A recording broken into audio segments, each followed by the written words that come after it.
Hi Antony, എന്തുണ്ട് വിശേഷങ്ങൾ? സുഖമാണോ? സുഖമാണ് പക്ഷേ ഞാൻ ഈ പ്രാവശ്യം ക്രിസ്മസിന് നല്ല രീതിക്ക് ഒരുങ്ങാൻ തീരുമാനിച്ചിട്ടുണ്ട്. പക്ഷെ എനിക്കൊരു സംശയമുണ്ട്, ഈ സുബാറ എന്നെന്താണ് മാഷേ? ചോദ്യം വളരെ നല്ലതാണ്. നിനക്ക് എവിടുന്ന് കിട്ടി സുബാറ എന്ന് പറയുന്ന വാക്ക്? സുബാറ എന്ന് പറയുന്നത് ഒരു സുറിയാനി വാക്കാണ്. പ്രത്യേകിച്ചും ആ വാക്കിൻ്റെ അർത്ഥം അറിയിപ്പ് എന്നുള്ളതാണ്. പ്രത്യേകിച്ചും സഭ ഡിസംബറിൽ മംഗളവാർത്തക്കാലമായിട്ടാണ് ആഘോഷിക്കുന്നത്.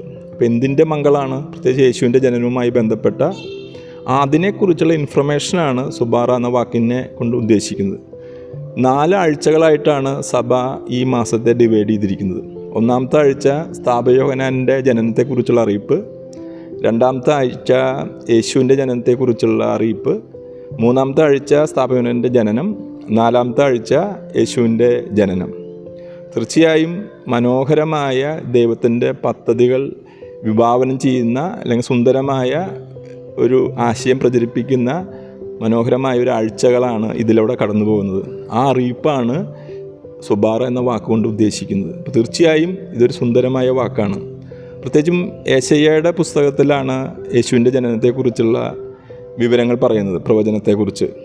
അതിൽ 7-ാം അധ്യായം 14-ാമത്തെ വാക്യത്തിലാണ് പറയുന്നത്, കന്യക ഒരു പുത്രനെ പ്രസവിക്കുന്നു, അവൻ ഇമ്മാനുവൽ എന്ന് പേരിടും. അപ്പോൾ തീർച്ചയായും ഇമ്മാനുവൽ എന്ന വാക്കിൻ്റെ അർത്ഥം തന്നെ നമ്മോട് കൂടെ ആയിരിക്കുക എന്നുള്ളതാണ്. അപ്പോൾ ഈ ഡിസംബർ മാസം ഇമ്മാനുവലായ യേശു നിൻ്റെ ജീവിതത്തിൽ ഏറ്റവും സുന്ദരമായ ഒരു അനുഗ്രഹമായി മാറട്ടെ എന്ന് ആശംസിക്കുന്നു. ഡിസംബറിൻ്റെ എല്ലാ വക ആശംസകളും. താങ്ക്സ് മാഷേ, എനിക്കിപ്പോൾ എല്ലാം മനസ്സിലായി.